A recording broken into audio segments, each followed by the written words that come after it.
This is how you make a quick and easy pom-pom. Great for leftover yarn, any yarn that you might have.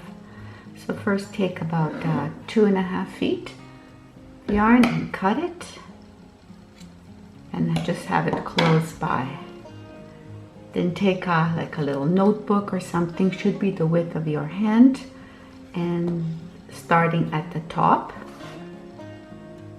just started with holding, want to wrap it around. Go and how many times? With medium size yarn, I tend to do about 150 because I want it nice and thick. But if you're using a thicker yarn, then do less. Do about 100. And for thinner yarn, do about 200. Okay, so I did 150. Just gonna cut it now, always on the ends.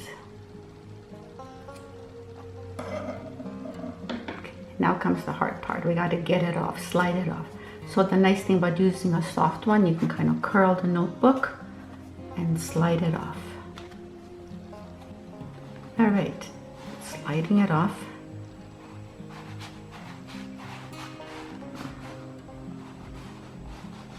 Okay, very carefully. Take the string and I'm putting it right in the middle.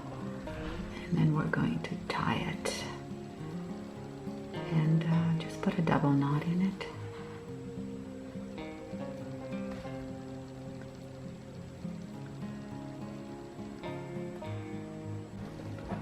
Alright, once it's tied, double knot it tight as we can.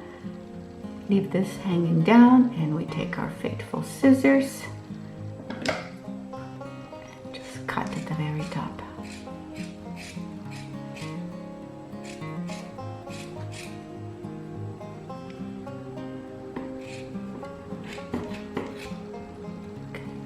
This side.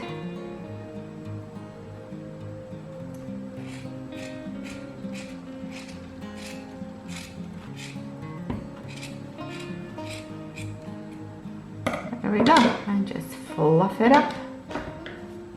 Yeah, nice and fuzzy. You can give it a little haircut if you want it even all around. And there's our pom-pom. So this you would use to attach to your hat. As an example, here's a hat. You would just attach it like that. That would be your pom-pom.